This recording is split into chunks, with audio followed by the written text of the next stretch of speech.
2010년 칠레에서 광부 33명이 69일 동안 지하 갱도에 갇히는 사건이 일어났습니다. 이들이 구출될 가능성은 2%였다고 합니다.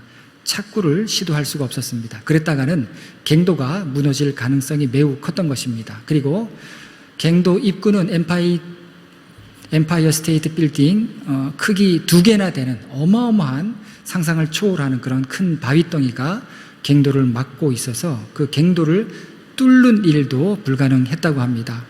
광부 33명은 갇혀있는 그들의 운명이 암담하다는 것을 알았습니다. 그리고 자신들이 살아나갈 가망도 없음을 알고 있었습니다. 그래서 이들은 사람들이 원래 어둠 속에 있을 때, 사망의 음침한 골짜기에 있을 때 보통 이런 것들을 하지 않습니까?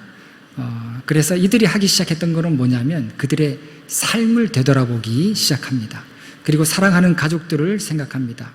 그리고 살아오면서 자신이 내렸던 결정들, 또 그렇게 하지 않고 달리 어떻게 할 수 있었을까 하는 그런 생각들도 하게 됩니다.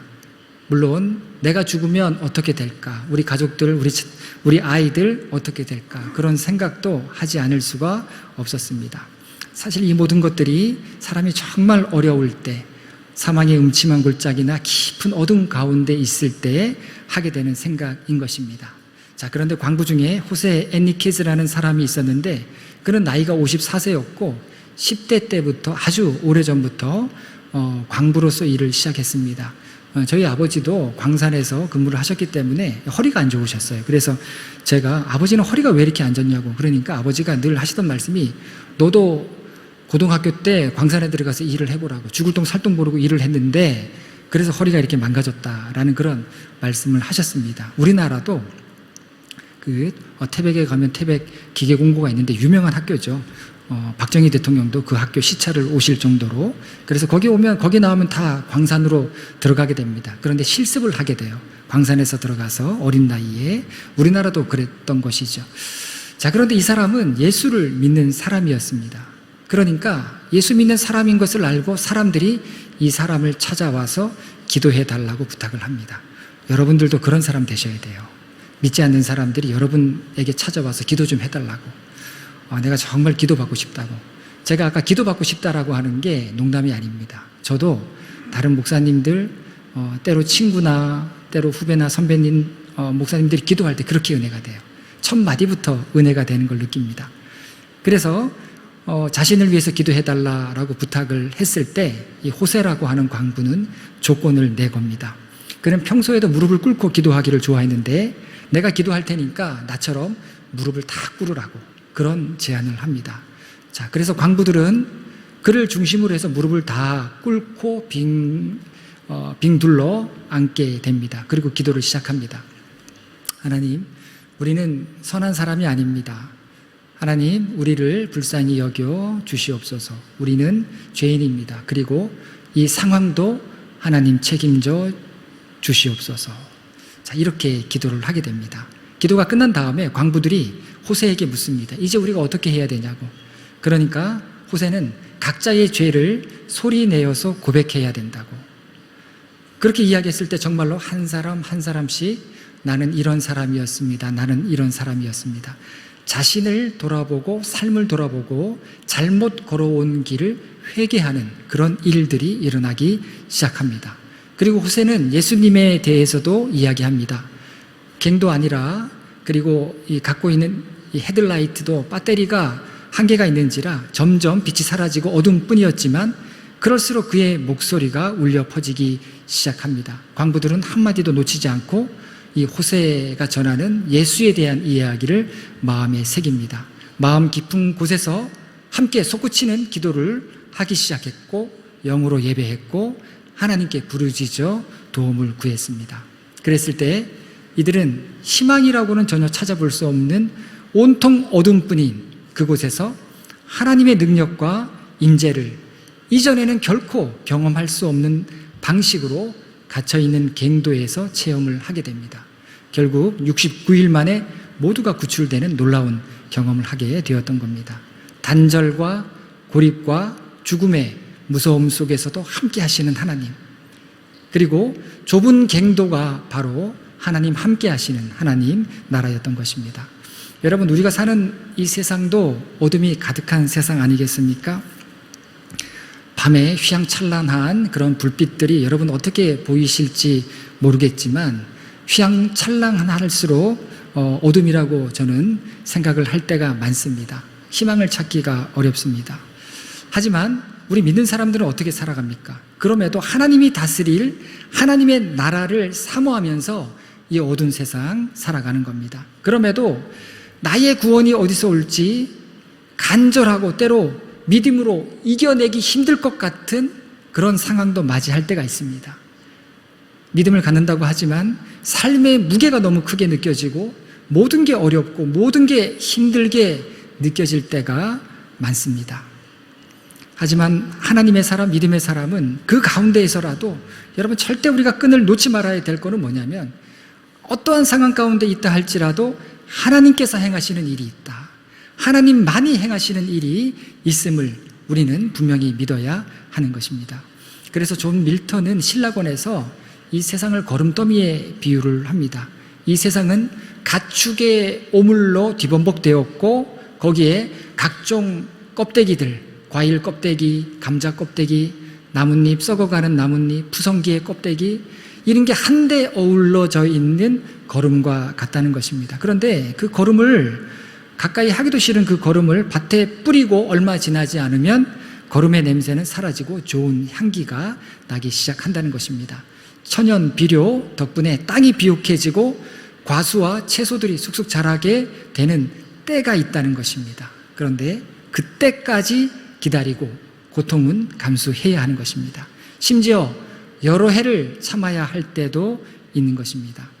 살아가다 보면 마주하게 되는 도저히 이해가 되지 않는 일들, 인류 역사상 최악의 사건이라 할지라도 하나님의 놀랍고도 영원한 섭리 가운데 들어있는 거름더미라는 거예요. 이것이 무엇을 의미합니까? 우리는 다 알지 못합니다. 다 깨닫지도 못합니다. 그렇지만 하나님께서는 일하신다.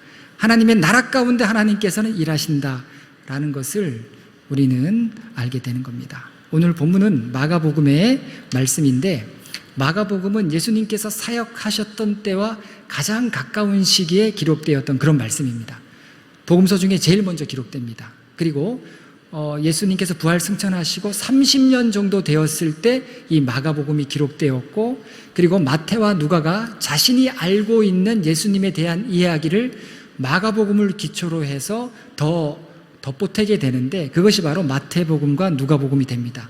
그리고 한 세대 이후에 사도 요한이 마태와 마가와 누가복음에 없는 예수님의 말씀들을 또 이야기들을 따로 기록하게 되는데 그것이 요한복음이 됩니다. 이것이 오늘에 이르는 복음서입니다.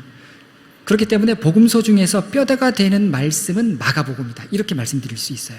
그리고 그 뼈대 가운데 뼈대가 마가복음에 나옵니다. 여러분, 핵심을 아셔야 돼요. 성경을 읽을 때에도 예를 들어서 마가복음의 핵심이 무엇인가, 누가복음의 핵심이 무엇인가, 그렇지 않으면 많은 구절 가운데 방향을 잃게 되고 성경 읽는 재미를 잃어버리게 될 수도 있습니다. 레위기 같은 경우 지루하게 느껴지실 수 있는데 그 의미 하나하나를 알아서 찾아가면서 읽는다면 성경이 우리에게 새롭게 다가오는 것이죠. 마가복음도 마찬가지입니다. 뼈대 중에 뼈대가 있다. 그 뼈대가 마가복음 1장 15절에 나옵니다. 이르시되 때가 찼고 하나님의 나라가 가까이 왔으니 회개하고 복음을 믿으라 하시더라. 자, 이 말씀을 어디서 하셨냐면 예수님이 자라나신 나사렛에서 처음으로 하셨던 그런 말씀입니다. 때가 찼고 하나님의 나라가 가까웠고 회개하고 복음을 믿으라. 그리고 때가 찼다라고 했을 때 우리말 성경에서는 정관사가 안 붙어 있는데 원어에서는 정관사가 붙어 있습니다. 그러니까 그 때예요. 특정한 때를 의미합니다. 예수님께서는 막연한 때가 아니라 특정한 때를 언급하셨던 것입니다. 그 때가 무엇입니까? 하나님이 메시아를 세상에 보내어서 인간의 역사에 개입하시는 그때, 예수님의 사역이 시작되고 예수님께서 사역하시면서 메시아로서 또 구원의 주로서 사역하셨던 그 순간을 의미하는 것입니다. 여러분, 인간은 하나님을 떠났죠. 그리고 자기 중심적으로 살면서 이 세상이 깨어지게 됩니다. 망가지게 됩니다. 결국 슬픔과 눈물이 가득하고 불의가 넘쳐나는 것이 되었고, 여러분, 이제 사람이 회복할 수 없습니다. 교회든 사회든 사람이 회복할 수 있는 곳은 아무 데도 없어요. 여러분, 이데올로기라는 게 한번 보세요. 러시아 혁명, 볼세비키 혁명이 1917년에 일어났을 때 새로운 세상이 열린다라고 하지 않습니까? 그래서 전제적인 왕들이 막 이제 그런 시대가 막을 내리고 새로운 세상이 왔다라고 했을 때, 여러분, 그것은 또 다른 비극의 시작이었다라는 걸 우리는 알고 있습니다. 사람이 회복할 수 없는 거예요. 여러분, 민주 자본 사회를 우리가 살고 있는데 다른 대안이 없습니다. 다른 대안이 없기 때문에 이 사회 체제가 계속 유지되는 거예요. 이것이 최상의 아주 가장 좋은 제도이다, 이렇게 말할 수가 없는 거예요. 이미 엄청난 그런 모순과 잘못된 점들이 있지만 대안이 없는 거예요. 이게 인간의 한계입니다. 이제 인간이 이 세상을, 그리고 이 자연을 회복할 수 있는 능력을 상실해 버린 거예요. 그런데 그때입니다. 여러분, 그때가 하나님께서 개입하시고 그때가 하나님께서 간섭하시는 때이다. 그래서 여러분, 이 세상을 마지막 때라고 하지 않습니까? 그때예요. 하나님께서 많이 간섭하시고 하나님께서 많이 회복하실 때인 것입니다. 여러분, 이 세상 살아가면서 우리가 신앙생활 하면서도 얼마나 자괴감을 느끼고 또 답을 찾지 못해서 얼마나 열패감을 느낄 때가 많습니까? 그때입니다. 하나님이 나와 함께 하심을 비로소 새롭게 알게 되는 때인 것입니다. 여러분, 멀게만 느껴졌던 하나님 나라, 바로 그때에 하나님 나라를 보게 되는 것입니다. 자, 그런데 우리가 이 하나님 나라에 대해서 오해하는 부분이 있습니다. 천국과 하나님 나라를 오해해요. 근데 이건 굉장히 다른 부분입니다. 예수님께서 하나님 나라를 말씀하셨을 때 천국을 뜻하는 것만은 아니셨습니다. 자, 이런 오류가 어디서 나왔냐면 마태복음에서 하나님 나라라고 하는 이 표현을 하늘나라라고 번역을 해서 옮겼던 겁니다. 이 원어에는 하나님 나라라고 되어 있는데 번역하면서 하늘나라로 옮긴 거예요. 자, 왜 이런 일이 생겼냐면 마태복음은 유대인들 중에 예수를 믿었던 사람들에게 전해진 복음이에요. 그러니까 유대인들은 하나님의 이름을 함부로 언급하지 않습니다. 서기관이 성경을 필사할 때도 하나님 이름이 나오면 그는 하나님이라고 적을 수가 없었어요. 그리고 다시 목욕을 다시 하고 와서 깨끗하게 하고 와서 다시 그 이름을 다른 형태로 적었던 겁니다. 유대인들은 하나님 이름을 절대로 함부로 부르지 않았습니다. 그래서 하나님 나라를 하나님 나라로 기록하지 않고 하나님이 거하시는 곳 하늘나라로 기록하게 됩니다. 이걸 우리말 성경으로 번역하는 과정에서 천국이라고 번역을 했던 것입니다. 자, 그래서 하늘나라가 되었고, 하늘나라 하면 우리는 뭡니까?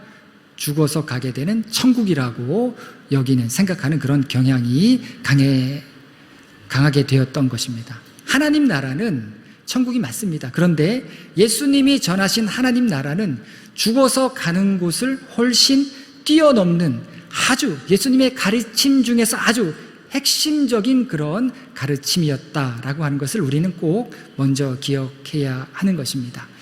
자, 그리고 이 마가복음을 예수님이 전파하셨던 하나님 나라에 초점을 두면서 기록을 합니다. 하나님 나라가 마가복음의 초점이에요. 그래서 마가복음의 특징이 있습니다. 그게 뭐냐면 예수님께서 행하셨던 기적들이 다른 복음서보다 많은 비중으로 기록되어 있습니다. 거의 예수님의 기적 행하신 기록이라고 보시면 됩니다. 이게 뭐냐면 예수님께서 이 세상에 오심으로 회복의 역사가 시작되었다. 구원의 역사가 시작되었다. 예수님께서 이 땅에 오심으로 하나님 나라가 시작되었다라고 하는 것을 마가가 들려주고 보여주고 싶었던 것입니다. 마가가 보았을 때 예수님이 오심으로 말미암아서 하나님 나라가 이미 예수님의 가르침대로 시작되었다라고 하는 것을 마가복음을 통해서 보여주고자 했던 것입니다. 여러분, 어떤 일들이 일어났습니까? 예수 그리스도로 말미암아서 질병에서 노임을 받고 예수 그리스도가 가는 곳에 인간이 짊어진 수많은 문제가 해결되고 신체적, 육체적, 정신적인 장애, 영적인 장애, 이런 모든 부분들이 고침을 받습니다. 하나님이 통치하시는 나라에서 병든 인간은 온전하게 된다라고 하는 것을 예수님께서 보여주신 것이에요. 여러분, 이게 굉장한 개념입니다. 하나님 나라가 이미 시작되었다라고 하는 거. 누가복음 17장에 보면 사람들이 묻습니다. 하나님 나라는 어느 때에 옵니까? 라고 물었을 때 예수님께서 하나님 나라는 너희 안에 있다. 여러분, 우리는 이 말을 그냥 받아들일 수 있는데 유대인들은 절대 받아들일 수 없습니다. 유대인들 개념 가운데 하나님 나라는 미래의 어느 때예요. 미래의 언젠가 하나님께서 오실 때입니다. 우리가 다시 재림주가 오실 때를 고대하듯이 이 유대인들은 하나님 나라가 미래에 언젠가 올 것이다 라고 하는 확신 가운데 살고 있었던 그런 사람들인데, 그런 사람들에게 하나님의 나라가 너희에게서 이미 시작되었다, 하나님의 나라가 너희 마음속에 있다라고 하는 것은 그들이 이해할 수 없는 그런 이야기였다라는 것입니다. 자, 그래서 이것은 당시 지배적인 지식과 너무나도 다른 하나님 나라의 독특성, 예수님이 가르쳐 주신 하나님 나라의 독특성이었다라는 겁니다.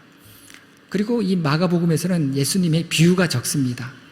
자, 비유는 4개밖에 나오지 않습니다. 그 중에 2개가 오늘 제가 읽은 본문의 말씀이고, 그리고 이 2개 모두 하나님 나라와 관련된 비유이다라는 것입니다. 첫 번째 비유는 자라나는 씨앗 비유라고 불립니다.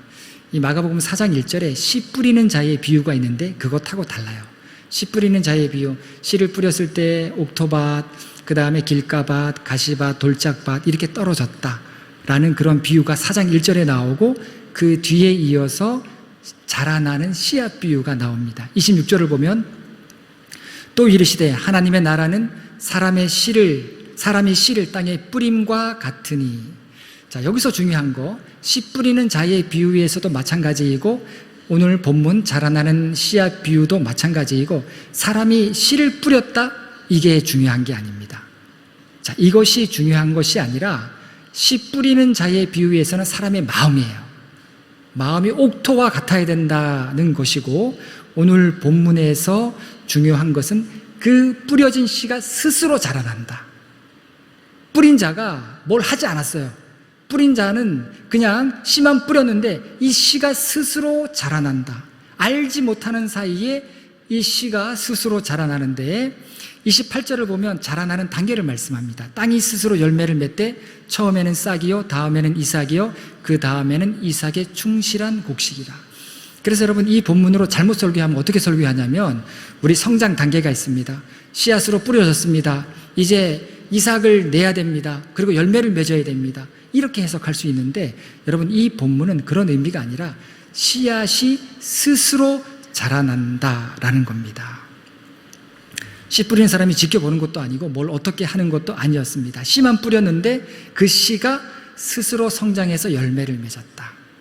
하나님 나라가 그렇다는 거예요. 하나님 나라는 우리가 씨를 뿌리고 가꾸고 애써서 이루어지는 것이 아니라는 것입니다. 물론 씨를 뿌리는 노력이 필요하겠지만 하나님께서 전적으로 이루시는 나라가 하나님 나라라는 거예요. 인간의 노력이나 인간의 이해력에 달려있지 않다는 겁니다. 예수 그리스도를 통해서만 볼 수 있는 나라, 그리고 전적으로 주님께 의지할 때 볼 수 있는 나라, 그 나라가 하나님 나라이다라는 것입니다. 자, 그리고 하나님 나라에 중요한 초점이 있습니다. 오늘 본문에도 그게 나오는데 추수 때라는 거예요. 29절 말씀을 보면 열매가 익으면 곧 낫을 되니 이는 추수 때가 이르렀음이로라. 자, 추수 때. 성경에서 추수는 뭡니까? 심판 때예요. 여러분, 우리 믿는 사람은 신앙생활 잘하면은요, 심판을 두려워할 필요 없어요. 다시 오실 주님을 두려워할 필요가 없습니다. 신앙생활 잘하면 다시 오실 주님을 기쁘게 맞이해야 되는 거예요. 여러분, 심판은 하나님 믿는 자를 위한 것이 아닙니다. 하나님 안 믿는 자, 하나님을 거역하는 자, 그런 자들을 위해서 심판이 예비된 것이죠. 자, 그러면 여기서 말하는 추수는 뭐냐면, 심판 때에 악인이 정죄받는다, 그것을 예수님께서 가르치시기 위함이 아니라 하나님의 나라 추수 때에 하나님의 나라가 막 이제 성장하고 크게 되어서 하나님께서 추수할 때가 되었을 때, 그때 비로소 하나님의 사람들이 드러난다는 거예요. 의인을 하나님께서 드러내시겠다는 겁니다. 추수는 알곡 열매 맺는 거 아니겠습니까? 추수 때에 의인들이 드러나고 나와 함께 영광에, 하나님과 함께 영광에 드러날 자를 하나님께서 드러내시겠다는 거예요.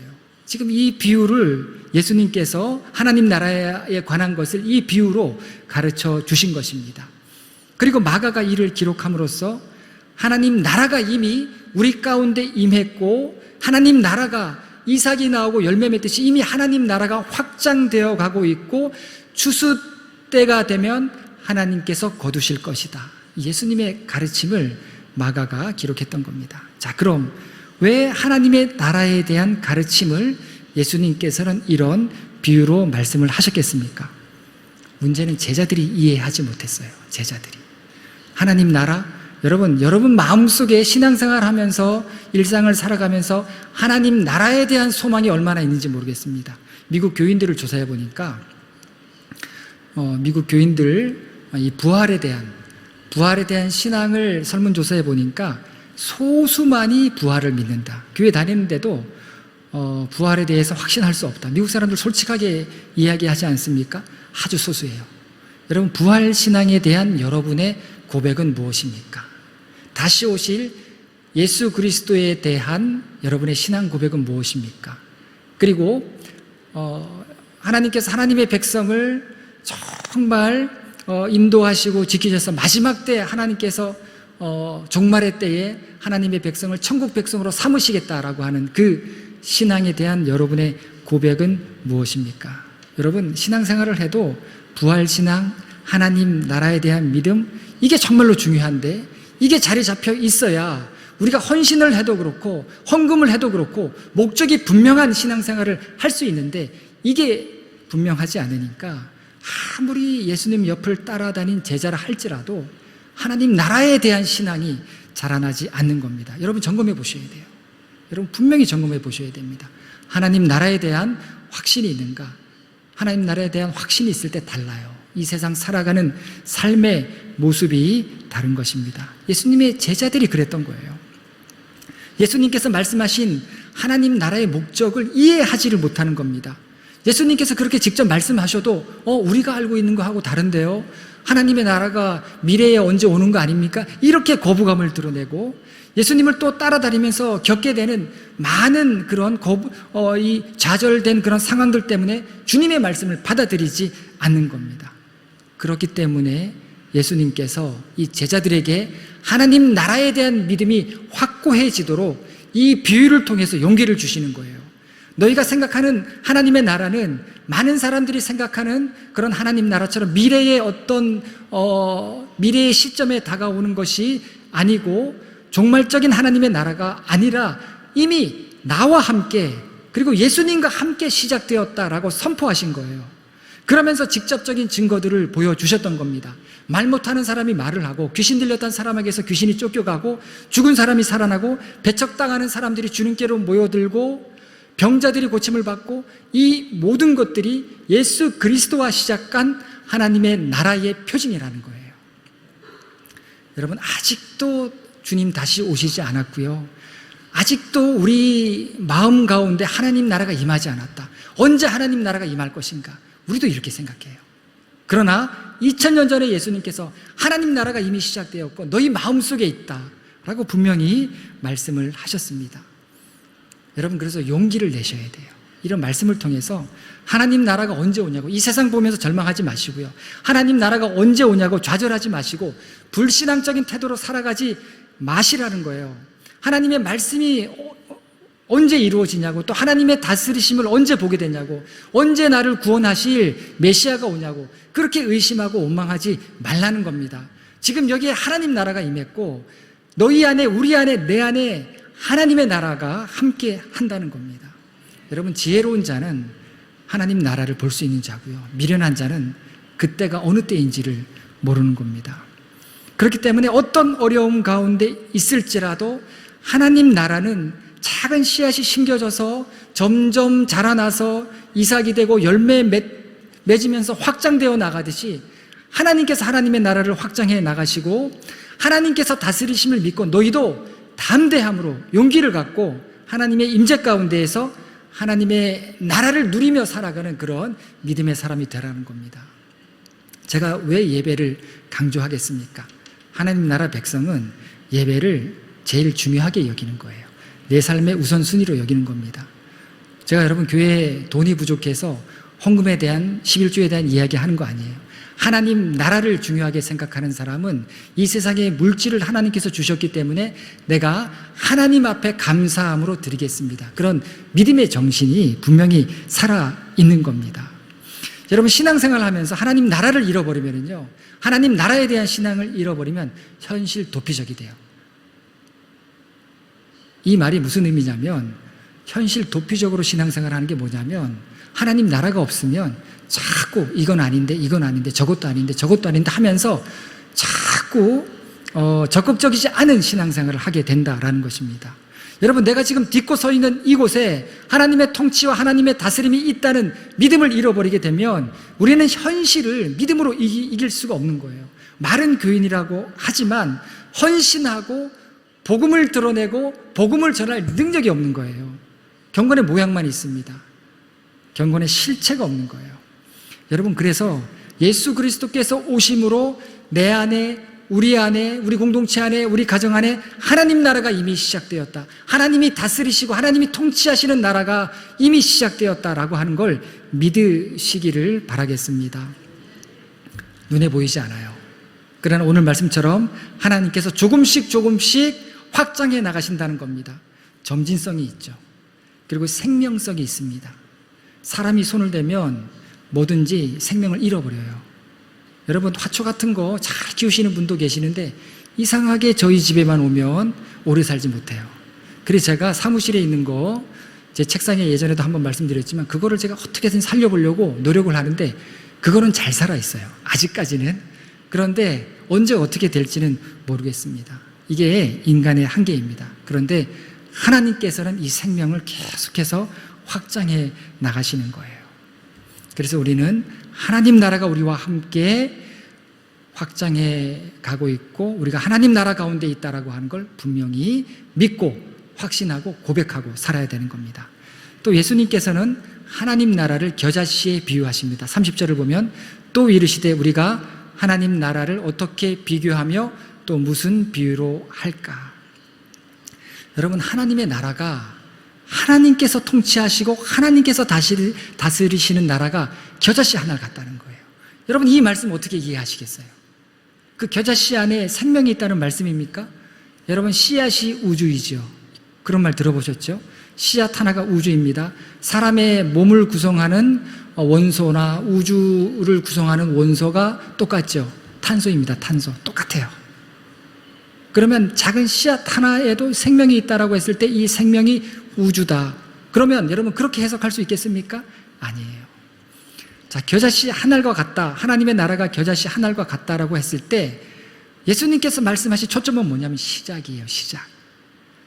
하나님의 나라의 시작은 겨자씨 한 알. 아무도 땅에 떨어지면 아무도 찾을 수 없고 주목하지도 않고 그리고 손에 올려놓아도 잘 구분되지 않는 그런 작은 것에서부터 하나님의 나라가 시작된다. 그런데 여러분 이 겨자씨를 심고 나면 어떻게 됩니까? 공중에 새가 깃들 만큼 무성한 나무가 된다라는 거예요. 이 말씀이 시작과 다른 결말을 보게 될 것이 하나님의 나라는 거예요. 예수님이 전한 하나님의 나라 고작 겨자씨였습니다. 기대할 수 없어요. 눈에 보이지 않고 드러나지도 않고 희망도 없습니다. 고작 겨자씨였습니다. 그런 시작이기 때문에 너무 힘들어요. 너무 어렵습니다. 제자들이 다 그렇게 힘들어했던 거예요. 예수님을 따라다닌 제자들이 너무 어려워했던 겁니다. 하나님의 나라에 대해서 아무리 이야기해도 이해할 수도 없고 눈에 보여지지도 않고 손에 잡히지도 않고 정말 예수님을 통해서 세상이 변할까? 우리가 로마의 압제에서 자유로워질까? 유다 같은 사람 보세요. 하나님의 나라를 그렇게 주님께서 얘기하셨는데 하나님의 나라에 관심이 없어요. 뭐에 관심이 있습니까? 돈이에요. 돈. 돈이 얼마 남아있을까? 이 돈으로 이 일을 해야 되는데 여러분 교회가 재정 투명해야죠. 맞습니다. 그런데 교회가 여러분들이 헌금하신 헌금은 쓸 때는 써야 돼요. 그죠? 이게 이렇게 됐다 잘못됐다 그렇게 이야기할 수 있지만 저는 여러분들이 유다와 같이 되지는 않게 되기를 바라겠습니다. 여러분 사랑부 아이들 위해서도 재정 투자하셔야 돼요. 그리고 어려운 교회를 위해서도 하셔야 되고 장학 지원도 하셔야 되고 오늘 어떤 장로님이 이걸 요약해서 왔는데 저희가 안 하는 게 아니에요. 보니까 꽤 많은 돈이 학교에도 나가고 학교에도 저희가 장학금을 주고 하니까 보니까 꽤 많이 하고 있습니다. 저희 수준에서. 왜냐하면 저희는 렌트 비용이 굉장히 나갑니다. 사무실, 여기, 학교, 그 다음에 사택, 그 다음에 여러분 오실 때 버스 다 렌트비예요. 그런 비용들이 예배하는데 다 들어가기 때문에 저희가 사실 재정을 운영할 때 여러분 뭐 남아서 막 이렇게 하는 거 아닙니다. 그렇기 때문에 여러분 기도하시면서 하나님이 주시는 은혜대로 우리가 맡겨주신 여건대로 잘 감당하면 되는 거예요. 우리의 시작은 이렇게 시작되는 겁니다. 우리의 시작은 지금 우리도 겨자씨처럼 시작한 거예요. 그런데 이곳에 겨자씨와 같은 시작이라 할지라도 하나님의 나라가 이미 시작되었다라는 것입니다. 겨자씨 같은 시작이라 할지라도 끝까지 밀고 나가면 그 시작과 끝이 아주 다른 새들이 깃들 수 있을 만큼 그런 풍성한 수풀이 되는 그런 역사를 보게 된다라는 거예요. 근데 제자들은 너무 힘들어했던 겁니다. 그래서 주님께서 이 비유로 두 번째 용기를 주셨던 겁니다.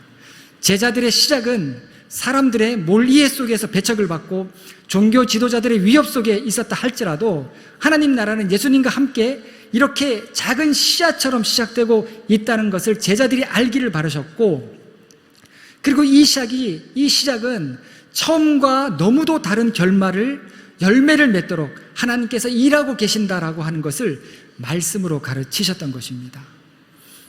여러분, 그렇기 때문에 예수님께서 힘을 내라고 격려하신 거예요. 좌절하지 말라고, 어떤 일이 있더라도 꺾이지 말라고. 하나님께서 세워가시는 하나님의 나라, 여러분 사람이 세워가는 거 아니잖아요. 그죠? 제가 하는 거 아니잖아요. 여러분들 중에 누가 하는 거 아니잖아요. 하나님께서 세워가시는 하나님의 나라가 이미 시작되었기 때문에 그 영광을 볼 때까지 믿음의 용기를 잃지 말라는 거예요. 여러분, 그럴 때까지 주님께서 붙들어 주시는 은혜를 갖고 여러분이 힘써서 신앙생활 하라는 겁니다. 여러분, 하나님께서는 깨어진 세상을 위해서 아브라함 한 사람 부르셨어요. 한 사람. 작은 겨자씨입니다. 전 세계 열국을 위해서 유대민족 한 나라를 택하셨습니다. 가장 보잘것없는 나라 이스라엘. 여러분, 역시 겨자씨예요. 예수님도 여러분 30살까지는 존재감이 없었어요. 나사렛 그 변방의 동네, 예루살렘도 아니고 나사렛 그 갈릴리 주변의 그 못 사는 동네, 그 어려운 동네 목수 집안의 청년이었어요. 역시 겨자씨인 것입니다. 뭔가 거창한 프로젝트를 갖고 예수님께서 사회 구원, 구속사를 내가 펼쳐가겠다라고 선포하셨던 것이 아니라 겨자씨예요. 겨자씨. 여러분, 저도 겨자씨입니다. 여러분 생각할 때 남 목사가 이제 어깨 힘 좀 들어갔나? 여러분 이렇게 생각하실 수 있는데 저 절대 그렇지 않아요. 저는 지방 교육자 회의만 딱 참석하고요. 지방의 목사님들께 말씀드렸어요. 저 다른 행사 아무것도 참석할 수도 없고 저 하고 싶지도 않습니다. 교육자 회의만 참석하겠습니다. 다른 거 참석 안 하고 제가 이렇게 막 드러내고 여러분, 저도 겨자씨예요. 하나님의 은혜가 없으면 목회할 수도 없고 하나님의 도우심이 없으면 설교할 수도 없는 겨자씨입니다. 여러분, 우리 모두가 하나님의 겨자씨예요. 작은 씨앗입니다. 바람 불면 날려가서 어디인지도 모를, 바람 불면 다 꺾여져 버릴 그런 겨자씨에 불과합니다. 그런데 주님께서 우리에게 용기 주시는 게 뭐예요? 그런 겨자씨를 통해서 하나님의 나라가 이미, 겨자씨와 같이 하나님의 나라가 이미 시작되는 거예요. 시작되었다는 겁니다. 여러분들을 통해서, 저를 통해서, 우리 모두를 통해서 우리가 겨자씨와 같지만 하나님의 나라를 우리를 통해서 시작하셨다라는 것입니다. 그래서 여러분, 믿음의 시작은 겨자씨입니다. 눈에 잘 보이지 않아요. 그러나 하나님께서 우리를 통해서 세워가시는 것입니다. 우리의 시작도 겨자씨입니다. 그러나 이것은 하나님께서 다스리시는 하나님의 나라가 시작된 곳임을 우리는 입술로 확신하고 마음으로 고백해야 되는 거예요. 여러분, 사람인지라 신앙의 의미, 신앙의 목적 잃어버립니다. 회복하셔야 돼요. 예배를 통해서 회복하시기 바랍니다. 여러분, 사람의 위로 구하지 마시고요. 또 목회자의 위로 때로 중요하지만 저는요 다르게 생각합니다. 여러분이 하나님께 위로를 얻으셔야 돼요. 하나님께 응답 받으셔야 돼요. 목회자가 위로해줘도 그 다음 주일날 제가 정신이 없어서 인사 한번 제대로 못 드리면 저거 봐라 저거 봐, 저 남목사 저렇지 뭐, 원래 본성이 저런 거지 뭐, 이렇게 나오는 거예요. 예배를 통해서 하나님께 은혜를 받으실 때 여러분 씨앗인 거예요. 거기서 하나님 나라가 시작되고, 그렇게 주님께서 용기 주심으로 확장해 나가고 우리는 하나님의 백성으로서 더 믿음으로 살아갈 수가 있는 겁니다. 우리에게 임한 하나님의 나라, 여러분 눈으로 꼭 바라보면서 믿음으로 승리하시고 이 세상을 이기는 여러분 모두가 되시기를 간절히 바라겠습니다.